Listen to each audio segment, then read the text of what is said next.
जय हिंद दोस्तों। देखिए, हम पढ़ रहे हैं भारतीय संविधान का भाग 6 जिसमें राज्य आता है। राज्य उच्च न्यायालय देख रहे हैं हम। पिछले वीडियो में आर्टिकल हमने 225 कंप्लीट किया था। आपने वीडियो ना देखा हो तो वीडियो देख लीजिएगा। आर्टिकल 226 भी हमने पढ़ा था। It's very important. आर्टिकल 26 बहुत ज्यादा इंपॉर्टेंट है, जिसमें क्या था, उच्च न्यायालय की रिट जारी करने की शक्ति दी गई थी। ठीक है, अगर कोई अधीनस्थ न्यायालय अपना काम अपनी अधिकार क्षेत्र से अलग न्याय देता है, अपने अधिकार क्षेत्र में काम नहीं करता है, तो भी रिट जारी होती है। ठीक है, किस तरह की रिट जारी है वो हमने सब आर्टिकल पढ़ी थी। आपने वीडियो ना देखा हो तो वीडियो देखिएगा। ठीक है, उसी से नेक्स्ट आर्टिकल 227 आ जाता है। ठीक है, जिसमें क्या है, उच्च न्यायालय अपने अधीनस्थ जितने भी न्यायालय हैं, ठीक है, उनके अधिकार क्षेत्र में जहां जहां उनका अधिकार क्षेत्र है, जो अधीनस्थ न्यायालय है, जिला न्यायालय है, निचली अदालतें हैं, सभी में सुपरविजन का काम करता है। ठीक है, पर्यवेक्षण का काम करता है उच्च न्यायालय। ठीक है, देख लेते हैं। देखिए, प्रत्येक उच्च न्यायालय, देखिए आर्टिकल संविधान का अनुच्छेद 227 में उच्च न्यायालयों को पर्यवेक्षण शक्तियां दी गई हैं। ठीक है, प्रत्येक उच्च न्यायालय उन राज्य क्षेत्रों में सर्वत्र जिनके संबंध में वह अपनी अधिकारिता का प्रयोग करता है, ठीक है, सभी न्यायालयों अधिकरणों का सुपरविजन करेगा। ठीक है, पर्यवेक्षण करेगा। ठीक है, देख नजर रखेगा, कहने का मेरा ये मतलब है। इसके अंतर्गत आर्टिकल 227 के उपखंड 2 में क्या दिया है, उच्च न्यायालय को अधीनस्थ न्यायालयों से विवरण मांगने तथा उनकी कार्य प्रणाली के लिए सामान्य नियम प्रारूप बनाने की और अभिलेखों, पुस्तकों, लेखों का प्रारूप निर्धारण करने की शक्ति दी गई है। ठीक है, अभिलेख प्रारूप निर्धारण मतलब जैसे मुकदमों की डायरियां हो गई। देखिए, मैंने यहाँ पे मेंशन किया है, मुकदमों की डायरियां, केस रजिस्टर, आदेश पुस्तिकाएं, गवाहों के बयान, ठीक है, सबूतों की रिकॉर्ड रखना, वो सब सभी अधीनस्थ जिला अदालतों में आदेश, निर्णय की रिकॉर्डिंग वगैरह फॉर्मेट एक जैसा होना चाहिए।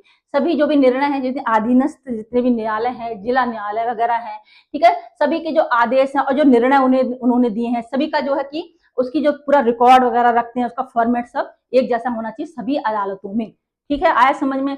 तो ये दिया है इसमें खंड 2 में। ठीक है, आर्टिकल 287 खंड 2 में ये सब दिया गया है, प्रारूप वगैरह दिया गया है। मुकदमों की डायरियां, केस रजिस्टर, वो सब एक जैसा होना चाहिए सभी अधीनस्थ न्यायालयों में।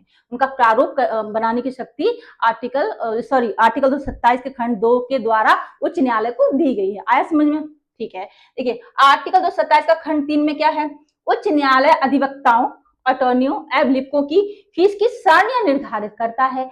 जैसे कि देखिए, वकील क्या करते हैं, केस टू केस डिपेंड करता है उनके लिए कि फीस कितनी लेंगे, तो कहीं ज्यादा मनमानी फीस ना वसूल कर ले, इसलिए उच्च न्यायालय क्या करता है, मिनिमम मैक्सिमम फीस का भी उन्होंने पूरी सारणियां बना के रखी हुई है। ठीक है, कि कितनी फीस ली जाएगी, किस केस पे कहीं ज्यादा मनमानी फीस वसूल ना हो। और जो विधि व्यवसाय में लगे हुए, मतलब कानूनी पेशा में जो लोग लगे हुए हैं, लिपिक वगैरह हो गए, उनकी फीस की भी सारणियां तैयार करता है उच्च न्यायालय।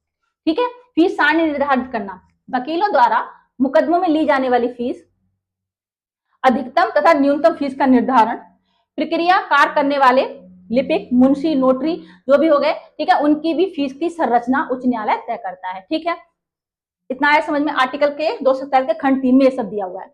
आर्टिकल 227 का खंड 4 ये क्या बोलता है, इसमें स्पष्ट किया है कि इन शक्तियों का, जो हम शक्तियां पढ़ रहे हैं यहाँ पे, ये शक्ति दी गई, वो शक्ति दी गई है, इन सब का प्रयोग किस पे नहीं होता, सशस्त्र बलों के विधि प्रणाली से जुड़े न्यायालयों पर लागू नहीं होता है। इसको विशेष ध्यान रखिएगा। सरल शब्दों में कहें तो आर्टिकल 227 उच्च न्यायालयों को यह सुनिश्चित करने की शक्ति देता है कि उसके अधीन सभी न्यायालयों और अधिकरण अपने वैधानिक क्षेत्र के अंदर रह के काम करें। ठीक है, यही शक्ति बोली जाती है पर्यवेक्षणात्मक शक्ति, सुपरविजरी शक्ति बोली जाती है। ठीक है, यही वाली शक्ति का यहाँ जिक्र हुआ है, इसी को ही बोलते हैं सुपरविजन शक्ति। ठीक है, सुपरविजरी शक्ति, पर्यवेक्षणात्मक शक्ति।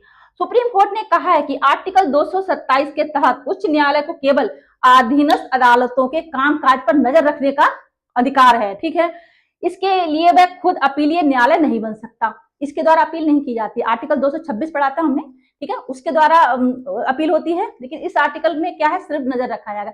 इस आर्टिकल का प्रयोग करके आप चुनौती नहीं दे सकते, मतलब अपील नहीं कर सकते। ठीक है, देखिए इस शक्ति का प्रयोग तभी किया जाएगा जब अधीनस्थ न्यायालय अपने अधिकार क्षेत्र के बाहर जाकर कुछ काम करता है। कोई अधीनस्थ जो न्यायालय है अपने अधिकार क्षेत्र के भीतर जाके काम करते हैं, तब जाके बोला जाए। कोई मतलब बहुत उन्होंने ऐसा निर्णय दे दिया हो जो उनके अधिकार क्षेत्र में नहीं आता है, तब आर्टिकल 227 का प्रयोग होता है। ठीक है, देखिए उच्च न्यायालयों को प्राप्त शक्तियां हमने अभी आपको बता दी, वही शक्तियां हैं यहाँ पे। जैसे विवरण मांगना हो गया, अधीनस्थ न्यायालयों से उनके निर्णयों और प्रपत्रों का विवरण प्रतिवेदन मांग सकता है उच्च न्यायालय।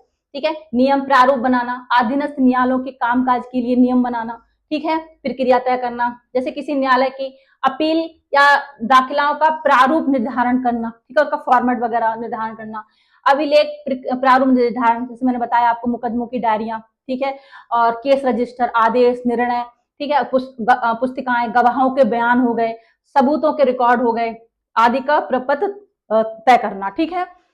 सभी अधीनस्थ जिला अदालतों में आदेश निर्णयों की रिकॉर्डिंग फॉर्मेट वगैरह एक जैसा होना चाहिए। फीस वगैरह का निर्धारण हमने देख लिया, ठीक है।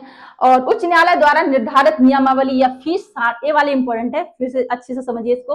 उच्च न्यायालय द्वारा निर्धारित नियमावली या फीस सारणी का जो विधिक जांच होती है, ठीक है, विधिक जांचना तभी प्रभावी होगा जब उस पर राज्यपाल की पूर्व मंजूरी हो। तो राज्यपाल की पूर्व मंजूरी जरूरी है, ठीक है। जो नियम बनाए गए हैं, उच्च न्यायालय जो नियम बनाएगा किसी अन्य नियम से टकराव नहीं होना चाहिए, ये भी ध्यान रखना है, ठीक है। एक केस यहाँ पे देख लेते हैं, सूर्य देवी राय वर्सेस रामचंद्र राय, 2003 का ये केस है, ठीक है। सर्वोच्च न्यायालय ने आर्टिकल 226 और 227 में अंतर स्पष्ट किया है, ठीक है। एक यहाँ पे अपील मतलब अपील की गई थी, ठीक है, उसमें ये स्पष्ट कर दिया सर्वोच्च न्यायालय में कि आर्टिकल 227 और 226 में क्या अंतर है, ठीक है। इसमें कहा गया कि आर्टिकल 226 उच्च न्यायालय को किसी व्यक्ति या अधिकरण को निर्देश या रिट की मूल शक्तियां देता है, रिट जारी होती है आर्टिकल 226 के अकॉर्डिंग। हमने आर्टिकल पढ़ा था, आपने वीडियो देखिएगा, बहुत अच्छे से हमने डिस्कस किया है, ठीक है। जबकि आर्टिकल 227 क्या करता है, अधीनस्थ न्यायालयों पर नजर रखने की, सुपरविजन की शक्ति देता है, ठीक है, जैसे मॉनिटरिंग का काम करता है, ठीक है। इतना ही है इस आर्टिकल में, आई थिंक समझ में आया होगा, ठीक है। खंड 2, खंड 3, खंड 4 तो उनके लिए सशस्त्र बलों के लिए है, ठीक है, जो उनके जुड़े उच्च न्यायालय हैं, उन पर एलियन लागू नहीं होते हैं, ठीक है। और आर्टिकल का खंड 2, खंड 3, ठीक है, ध्यान में रखिएगा, खंड 3 में क्या है, उनकी फीस वगैरह का निर्धारण है, ठीक है। बस इतना ही है आर्टिकल, आई थिंक समझ में आया होगा। समझ में आया हो, जानकारी अच्छी लगे तो चैनल को लाइक सब्सक्राइब जरूर करें दोस्तों। हम नेक्स्ट वीडियो में मिलते हैं कुछ और आर्टिकल के साथ में। जय हिंद दोस्तों, थैंक यू सो मच।